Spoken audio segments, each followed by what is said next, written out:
کیا آپ جانتے ہیں کہ آج سے 1400 سال پہلے قرآن مجید نے شراب کے بارے میں ایک ایسی بات کہی جو آج کی جدید سائنس بھی تسلیم کرتی ہے؟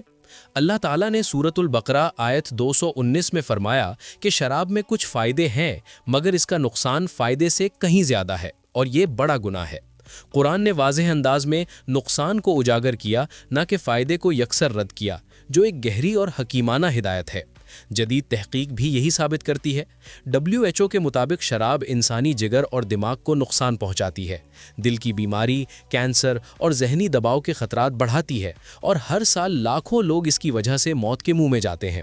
کچھ لوگ تھوڑی مقدار کے فائدے کی بات کرتے ہیں، مگر WHO نے کہا کہ شراب کی کوئی بھی مقدار محفوظ نہیں۔ سوچیں، قرآن نے 1400 سال پہلے کہا کہ نقصان زیادہ ہے، اور آج کی سائنس بھی یہی بتاتی ہے۔ یہ کوئی اتفاق نہیں، بلکہ اس کی نشانی ہے کہ قرآن ہر دور کے لیے رہنمائی فراہم کرتا ہے۔